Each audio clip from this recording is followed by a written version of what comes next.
আসসালামু আলাইকুম রহমতুল্লাহি ওয়া বারাকাতুহু।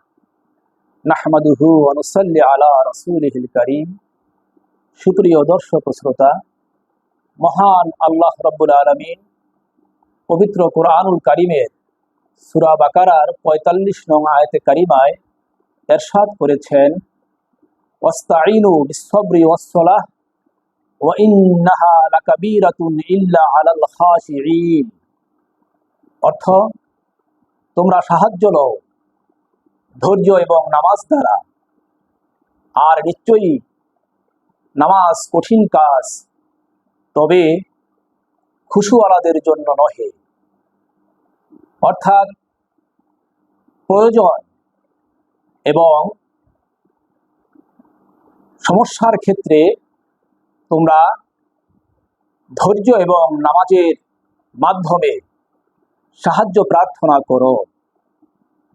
সুবহানাল্লাহ, কেমন পবিত্র শিক্ষা! সবর, ধৈর্য হলো সব মুসিবতের চরিত্রগত মোকাবেলা।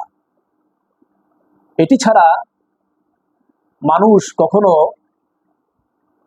দৃঢ়তা, ন্যায় বিচার এবং সত্যপরায়ণতা প্রতিষ্ঠিত করতে পারে না। সবর বা ধৈর্য হলো 3 প্রকার। নাম্বার 1, কঠিন বিপদে নিজেকে স্থির রাখা। নাম্বার 2, ইবাদত বন্দেগীর কষ্ট অটলভাবে সহ্য করা। নাম্বার 3, গুনার কাছ থেকে নিজের সত্তাকে বিরত রাখা।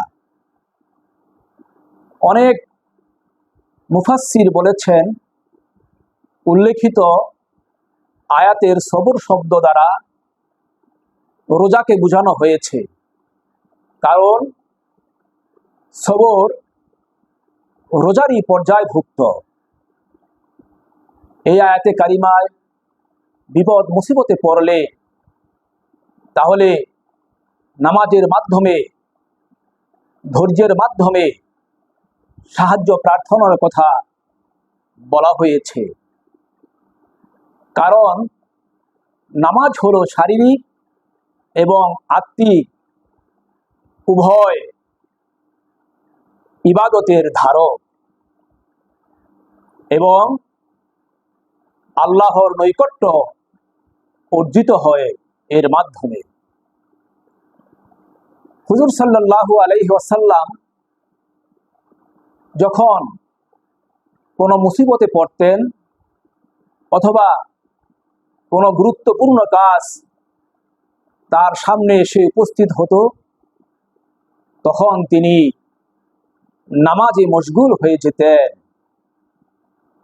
এই আয়াতে এই কথাও বলা হয়েছে যে খুশুওয়ালাগণ তথা মুমিন সত্যনিষ্ঠ ব্যক্তিগণ ব্যতীত অন্যান্যদের জন্য নামাজ কঠিন কাজ।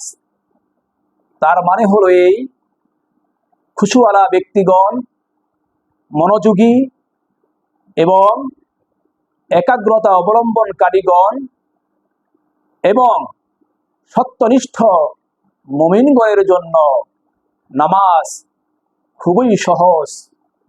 নামাজ তাদের জন্য পড়তে কোনো বাধা মনে হয় না, প্রতিবন্ধকতা থাকে না, নামাজের মাঝে কোনো গাফলত থাকে না, উদাসীনতা থাকে না। সহজেই সুন্দরভাবে একাগ্রতার সঙ্গে খুশুখুজুর অন্তর নিয়ে আল্লাহকে সন্তুষ্ট করার জন্য সুন্দরভাবে এই নামাজিরা নামাজ আদায় করতে পারেন। আল্লাহ পাক আমাদের সবাইকে আলোচ্য আয়াতে কারিমার অর্থ এবং তাফসির বুঝার এবং তদানুযায়ী আমল করার তৌফিক দান করুন। আমিন। আসসালামু আলাইকুম ওয়া রাহমাতুল্লাহি ওয়া বারাকাতুহু।